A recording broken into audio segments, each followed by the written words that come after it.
Rick Perry, instead of focusing on how many do we have, like 6,300 nuclear weapons that we still have, instead of focusing on his responsibility as the Secretary of the Department of Energy, he has waded into a student government election from Texas. The student government has of Texas A&M. They have elected their first gay student government association president. This is according to Houston Chronicle. Rick Perry felt as though this was something significant enough for him to wade into. Of course, you know, Rick Perry used to be the governor of Texas. And so he actually took time away from managing, upgrading, securing, modernizing our nuclear arsenal to wade into his concern over Texas A&M electing an openly gay student president. I don't even know. So let me just give you some more facts. I really don't quite know what to say about how absurd this is just yet. So he submitted a complaint via a letter to the Houston Chronicle. Okay, number one, you have to seriously be angry to write a letter about something. He didn't tweet about it, right? Most of us just, we're upset with tweet about it. No, he's really bothered by the fact that they elected an openly gay president at a college university, at a university. I mean, okay, let's keep going. He said of the first openly gay student president that it was stolen from a candidate who received the most votes, that this candidate was disqualified because of election irregularities. Perry thought that this made a, quote, mockery of due process and transparency. Folks, he's taking this shit very, very seriously. I mean, we're talking about student government. We're not talking about even a state senate, state house seat. We're talking about student government. He went on to say, actually, so the person who was disqualified, he was disqualified for not providing receipts for information. There's a little minutia here, but Bobby Brooks was declared the new student president. Robert McIntosh was the student who actually received the most votes. But because of those irregularities, he was disqualified.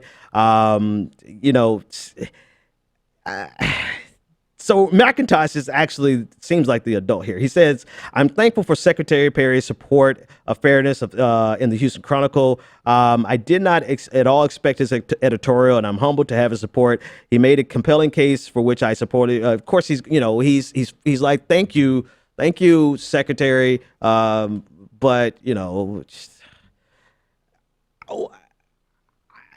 it's so absurd. I don't quite know how to follow, except this is an important point. This is something that makes this ridiculous story a little darker, or quite dark. It's the fact that the student is openly gay, and Rick Perry considers this to be some type of affirmative action for diversity, right? And to insinuate that the only reason this guy won this SGA position was because he was gay. Now, this inserts a whole different color into the conversation, right? Because one, this is like, stay out of children's business, right? And I hate to I'm not trying to dismiss them as children, but we're talking about a college election. We're talking about students who are still finding themselves trying to, establish themselves, young adults, right? They're young adults. They're trying to find their way. This is quite literally like you're getting involved in an argument between kids on the playground, and you're not coming in to make the situation better. You're coming in to make it worse. As if that wasn't absurd enough, now he's insinuating that it's because this student is gay, and that they basically wanted to make it some type of affirmative action for the LGBTQ community. So where it could be just an absurd conversation, it actually becomes rather disgusting, because now here's a guy who should be focused on his responsibilities as the Secretary of Energy, Instead, coming in, wading into a conversation about college campuses and the Student Government Association, and inserting a homophobic angle to this conversation. Because it's not enough for this to just be an issue of a student getting disqualified, right? And you disagreeing, which you shouldn't even be in the conversation in the first place. But okay, you disagree with the fact that this student was disqualified.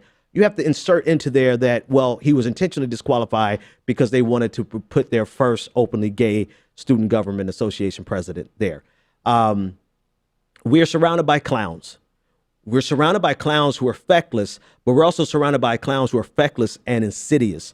And they have a very hateful and spiteful undercurrent to everything that they do. And unfortunately, for the most part, we're stuck with these bastards for the next 4 years. But, you know, maybe the silver lining in this could be the people who can see, maybe, and this is a big maybe, and this is quite idealistic of me, right?